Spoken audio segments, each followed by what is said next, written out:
Hey guys, it's Blitzcraft back with more Genshin Impact. Today's video is on how low investments can still be very useful. It's a contrast from the late game related contents. I'm making this video especially for beginners, especially those who are concerned about making the wrong investments. I hope that this video will help alleviate some of those concerns. For advanced players, I do have some interesting team damage distribution pictures later on in the video. Feel free to skip ahead to the team damage distribution section. But for the rest of us, I want to talk about mechanics that still yield big returns in spite of low investment. These mechanics are cleansing, crowd control or CC for short, elemental application. First, let's talk about cleansing.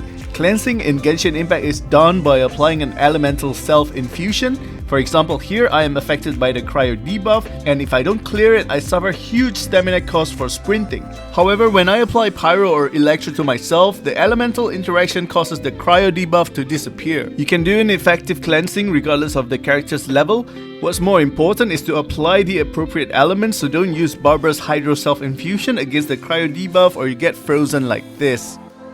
Next, let's talk about the topic of crowd control. Crowd control in this game mostly comes from two sources, Anemo and Freeze. For Anemo, it is recommended to have 20 level difference from the enemy, meaning that you have to level them to level 80 as the minimum requirement to be able to perform CC to all enemies, because enemies level goes up to level 100. It's very difficult to overstate the importance of crowd control and grouping enemies for efficient DPSing.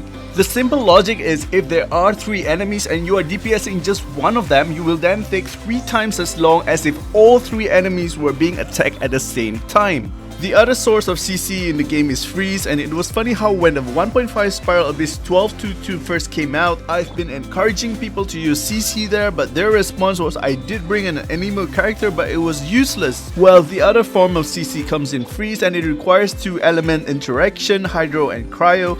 I wouldn't go into team comps for the purpose of this guide, but I'd just like to point out again that your character's level doesn't matter. I can bring like a level 60 Diona and her ultimate will still freeze the enemies. Lastly, elemental application. Similar to how freeze is effective despite whatever level your character is at, you can take advantage of this by using a low level character to provide the base element that you need to perform a reaction. A very popular example of this is by using Kea or Diona to provide cryo for Razor, especially considering how weak the damage from Superconduct is. You don't need someone properly invested to boost Razor's damage. Next, I want to talk about how to get better returns from your investments. If you take a look at this pie chart, you would see the different sources of Deluxe damage, coming from his autos, his elemental skill and his elemental burst. Since most of the damage comes from his auto attacks, it makes more sense that you prioritize raising his auto first.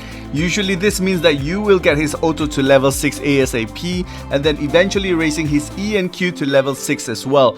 At the end of the day, this diagram is useful to know that if you were to crown only one talent, it would be the auto attack. The rationale for an efficient investment is to spend most of your resources to amplify the biggest damage source first. Secondly, take a look at this team damage distribution pie chart.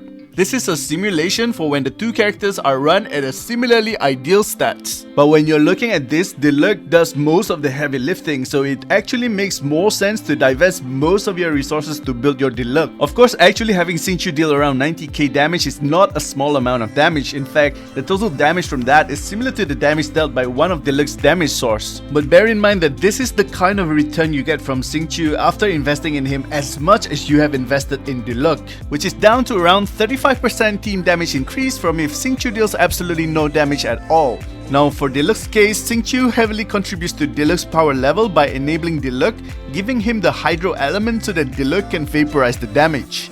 But in a different example like Razor and Xingqiu here, there isn't much interaction between Razor's element and Xingqiu's element. So for Xingqiu to make a proper impact in Razor's team, Xingqiu has to be properly invested for damage. And even if you do invest heavily in Xingqiu and Albedo, they will still only make up to 25% of the total team damage each. So I think it makes a lot more sense to invest heavily into the portion that deals 50% of the total team damage first. Will you want to invest in the rest of the damage from your team? Of course, but focusing on making sure that your carry is thoroughly built at least to the baseline standard is actually the best way to start. Build the solid foundation and then build the rest of your team. So then what kind of baseline standard should you be aiming for your main carry? For a baseline goal, you should be looking at level 70 Ascended, most important talent at level 8, the other relevant talents at least level 6, weapon level 90, artifact level 20 including flowers. For crit ratio, if you are not on a crit weapon,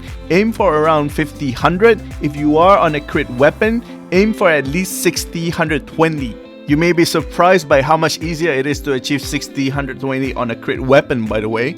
If you are not on a crit weapon, getting to at least 50 to 100 requires you to roll into crit 13 to 14 times. But if you are on a crit weapon, it takes only around 7 crit rolls to get around 50 to 110. By that, I do encourage you guys to spend at least a battle pass weapon or a black cliff weapon for your main carry, because it will take twice as long to farm for decent artifacts without a crit weapon. Next, I want to talk about special investments. Bennett and Venti are two investments that cannot go wrong. They provide great value both at low and high investments. Let's first talk about Bennett. Remember how if you have invested heavily into a C2 Xingqiu for Diluc, you will be able to get around 35% increase in team overall damage?